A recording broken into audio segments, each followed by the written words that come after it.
Villa Simone, peace and blessings.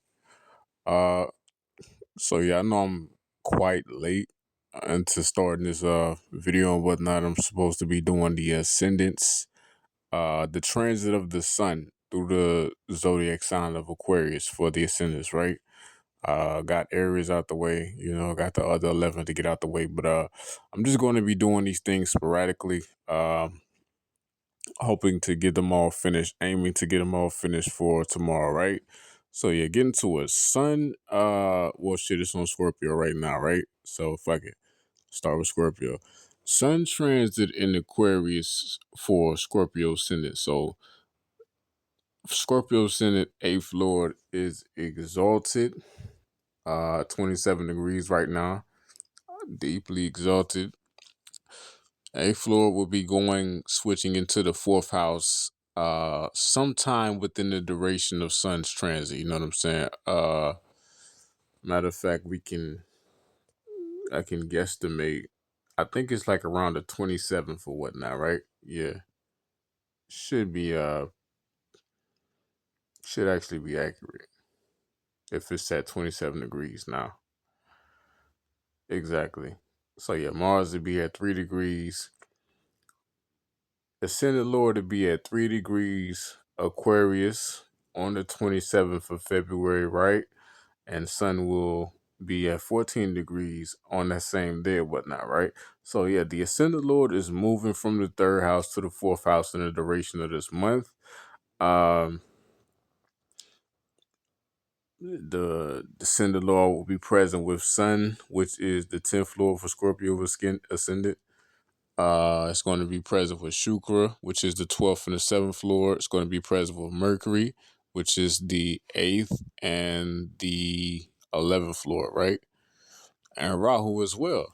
So all of this activity is taking place within the fourth house and whatnot.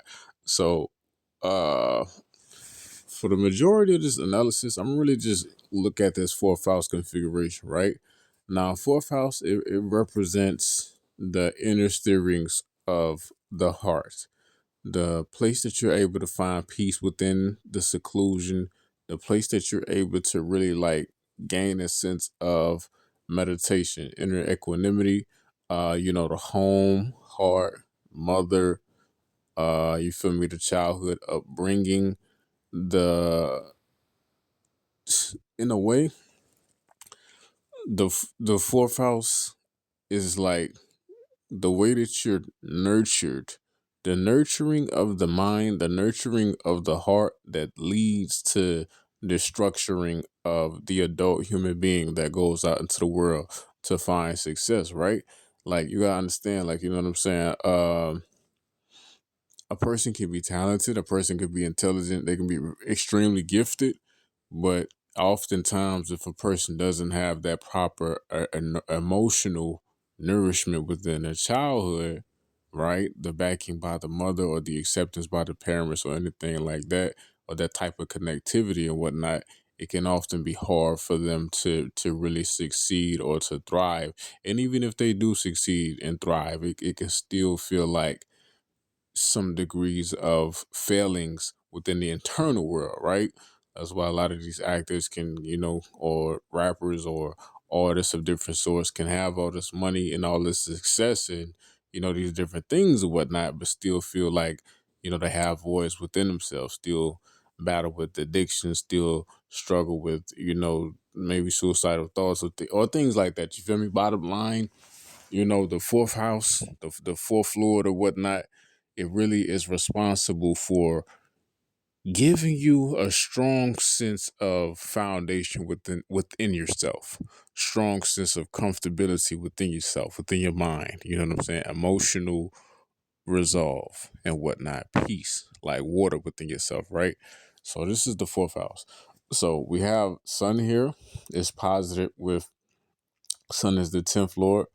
Ketu is the 10th house. 10th lord has migrated into the opposite position, conjunct Rahu, right? Sun and Rahu. That's inimical combination, right? Grahandosh. And we also have Mercury present with the Sun. Mars is present. Venus is present as well. So it's a mixed bag of activity within this fourth house. Rahu here is good, you know what I'm saying?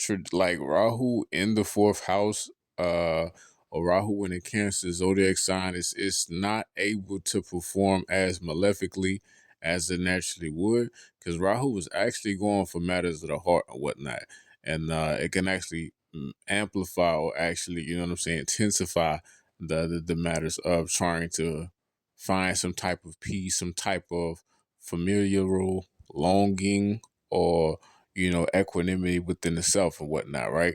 When Rahu comes into the fourth. Uh and it's in a strong sign. It's in the sign of Aquarius, right? And it's in its own nakshatra. So this is actually a cool position. You feel me? This is a great position. Uh we have Venus with Rahu as well within the fourth. This is actually if these two were just here, this is actually would be somewhat of an exceptional positioning, right? The problem is the Mars, you know what I'm saying, and the Sun and whatnot, right? Rahu, Venus, and Mercury are adding a sweetness into the matters or into the arenas of especially the home situation. So, for my guess, with Venus being the 12th lord, Venus being the 12th lord in the areas of migration, partnership. 12th house is also like a moksha of some sort. 12th lord is coming into another moksha house or whatnot, the fourth house. So in my opinion, uh this would be a period maybe as to where you might find yourself a bit more secluded or a bit more to yourself than normal, a bit more internal than normal, right? Not only that, 12th lord in this fourth house position, you're either reorganizing the arrangement of your house or whatever. You could be doing some deep cleaning within the house. You know what I'm saying? You could be doing some deep cleaning within your contacts of the people that you keep around you, or some deep analysis, some deep level renewals, or things of that nature or whatnot, right? Or you could be moving into an entirely different space altogether and whatnot, right? With the 12th lord coming into the fourth house, with all of this fourth house activity happening or whatnot, right? uh Seventh lord with Rahu in the fourth, this is actually can provide a degree of refreshment or ecstasy in relation to the romantic partner, or you know what I'm saying, the romantic partner. The seventh house is Taurus, right? And the seventh lord is going into the fourth house. So if we take it from the Taurus zodiac perspective, it can be providing like some type of Venusian connection, even if it's just with the family. If it's not necessarily a lover or a relationship partner or anything of that nature, it could just be with, you know what I'm saying, your natural supportive family or whatnot. Some it might be some closer, more intimate, more emotional moments or whatnot. Uh, you know what I'm saying? Seventh Lord Venus coming into contact with the ascended Lord. I should do this off of the ascended Lord primarily, to be honest. So let me switch and cut that off a little bit. So Mars. Mars is the eighth Lord, not the eighth Lord. Mars is the first Lord in the sixth Lord for Scorpio ascendant. First Lord coming into the fourth, sixth Lord coming into the fourth. So yeah, sixth Lord coming to the fourth. It seems like it's going to be a great theme of like home reorganization, home cleaning. You know what I'm saying? Uh, Bringing the work, the Martian work ethic, the tightening up of the Mars thing, situation, whatever you want to call it. It's going to be a lot of that coming into the home space, and not even just the home, but what are the contents of your heart? You know what I'm saying? It'll probably be, resurfacing issues in regards to uh deep hidden wounds in relation to probably potentially, family situations or uh things that you might have just held deep within yourself and have never really resolved. It might be some returning issues in relation to that. You know what I'm saying? That might be inflated within this time period. This might be a time period to where, you might really sense more of a sensibility within yourself. You know what I'm saying? Uh, yeah, this is definitely a time period for you that would be good for like maybe Tai Chi, you know what I'm saying? Yoga, meditation, you feel me? Practices that allows you to release, practices that allow you to really purge and, really like, spiritual baths, practices that really allow you to wash away all of the negativities, the potential negativities, or the dross that we can carry. You feel me? Throughout the daily life or whatnot. You know what I'm saying? With the different angles that the world uh hits people with. No Diddy, right? But yeah, Ascended Lord in the fourth, and Sun is here as well. Mars. Sun is here, Mars is here, the North Node is here. You gotta be careful in relation to uh you gotta be careful. And I don't want shit to do with AI right now. But nah, you gotta be careful in relation to egotistical display, anger, flare-ups, clashes, um, going off at the mouth, whatnot, or you know what I'm saying? Cause look, you got 10th Lord, K2 is in the 10th, K2 is in the 10th, Ascended Lord is Mars, Ascended Lord with the 10th Lord, with the 6th Lord, and it's with Rahu as well. So yeah, bro, like it might be a conflict with some type of enemy that's really gonna piss you off. Like it's really like during the duration of this month, it hopefully not, but it probably would be something that'll really motherfucking piss you off, like really rub you the wrong way, and you could potentially really get out your body and kind of crash out. To be honest, Venus are here. Venus is here, which gonna make it softer. It would not. Being with the Rahu, Mercury is here, but I believe Venus will move out of Aquarius during sometime during the duration of the transit, and also Mercury will be retrograding in Aquarius. So it'll be a retrograde Mercury, a Mars, a Sun, and a North Node or whatnot, right? So with that Mars, Sun, and North Node, shit,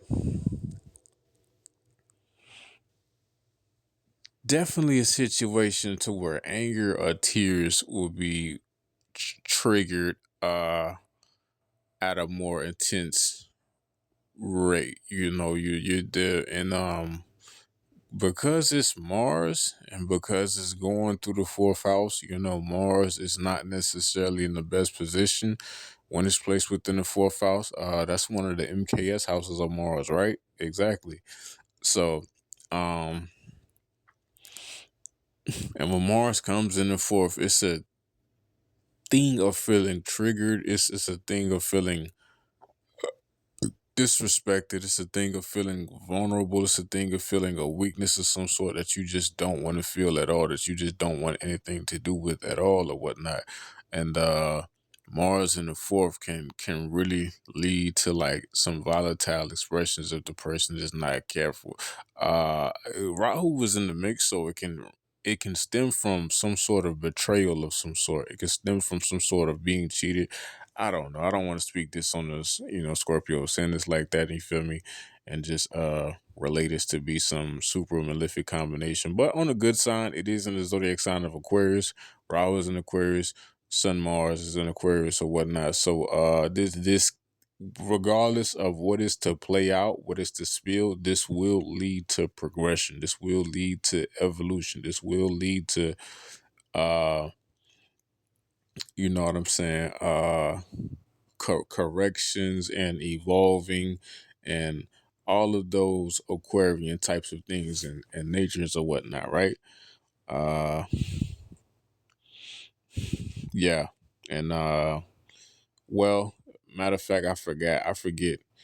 And I guess that's why I accidentally tapped onto the eighth house and whatnot, right? Because Jupiter is giving its ninth aspect onto the sign of Aquarius. So Jupiter is calming down this fourth house situation a lot, right? So everything that I said, as far as the intensity, the pain, and the tears, and all that, can, I would say, estimated be checked down by like 50%. So you feel me? You might still feel, some sort of painful happening or some sort of wanting to crash out or some sort of emotional display, but it won't be as severe, you feel me, with Jupiter aspect and whatnot. And it'll be things that's brought to light for you. It'll be a certain clarity that you gain from, uh since it's Sun and Mars and Rahu represents criminal.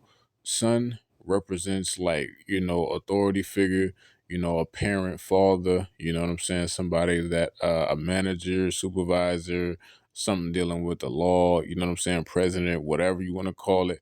Uh, these types of things, right? uh Landlord, those types of figures. And Mars represents co-borns, you know what I'm saying, police officers, people who enforce the law and all that. So the pain, the disrespect can come from any of these types of figures, and it most likely will be related to some type of deception, behind the back dealing, forcefulness, disrespect, arrogance, ego, yada yada yada, etc., whatnot. But Jupiter again is aspect. Jupiter is lending its aspect to the fourth house. Venus is here as well. So whatever happens, clarity and wisdom will be on your side to help you navigate through the situation with the best potentiality. And it's in the zodiac sign of Aquarius. So not only that, you'll be a lot more focused on, healing, resolving, and moving past certain issues or problematic individuals or situations as well, right? I would say be careful of the father during this time period, or somebody who can be like the father figure or the manager, or if you have a job or something, you know what I'm saying? Because it's the 10th Lord as well. 10th Lord, Ketu is in the 10th house. 10th Lord is in the 4th house. It's with Mars and it's with Rahu. So, you know what I'm saying? Be careful about, crashing out at a job place or anything like that. Be careful not to try to knock your supervisor through the motherfucking warehouse roof or anything like that. You know what I'm saying? Like, be careful about crashing out emotionally. Uh, I would say potentially, like, again, like, yoga, anything that can make you sweat and kind of bring the water element out of your body in a purification type of manner, if that makes sense or whatnot, right? Uh, what else? Um, Yeah, I think Venus goes into I think this is a good time for a relationship. I'm not gonna lie, because the 7th Lord is in the 4th house of what Rahu. Even though Sun and Mars will be creeping up, Venus will be towards the end of Aquarius, away from that Sun Mars, situation or whatnot, and Venus will be going into the 5th house, exalted, with Saturn. Uh, Sometime during the sun is transit in Aquarius or whatnot. So, it's a fairly sweet period on the relationship standpoint. Even when it goes with Saturn, it's still going to be exalted. So uh the Venus traveling with the exalted Venus traveling with Saturn, especially when it contacts Saturn and Uttara Bhadrapada, Saturn always afflicts whatever planet that it sits with. So, it can be a sense of some type of, I don't know, restrain or some type of chink within a relationship, some type of something that's some type of impediment, some type of, I don't know, something that might be limiting you to be able to fully connect with the partner at the moment. But again, Saturn doesn't deny, it only delays. It could be showcasing some type of work that needs to be done in order for the union to become more solidified. But with Venus comes into Saturn, when Venus comes into contact with Saturn, the love is real, the devotion is deep, it's true. You know what I'm saying? It's sacrificial. You feel me? It's able to stand the test of time, and it's real in depth, especially within the nakshatra of Uttara Bhadrapada and whatnot, right? And this can activate a feeling of real in depth soul tenureship uh, with this Venus exaltation uh, coexisting alongside Saturn and Pisces or whatnot, right? Um, yeah, so I would say a good time for like romance, like courtship and whatnot, partnership and whatnot. The Venus is the 12th Lord as well. Good time for like, cause 12th house is like 12th house is also a house of seclusion. 12th house is also a house where you let go in order to receive. You know what I'm saying? 12th house is also a house of understanding the subtle levels of karma and, the subconscious fluctuation and, the makeup beyond your individual makeup. You know what I'm saying? So this could actually be a time to where you manifest something uh that you might have been dreaming for or you might have been longing for some time now. You know what I'm saying? Even if it's just something that's not even necessarily major or anything like that, this could be a time that you actually bring something to the forefront that you've been wanting for a while and whatnot. But that's my general analysis of Sun transit in Aquarius for the Scorpio Ascendant. Velocity morning.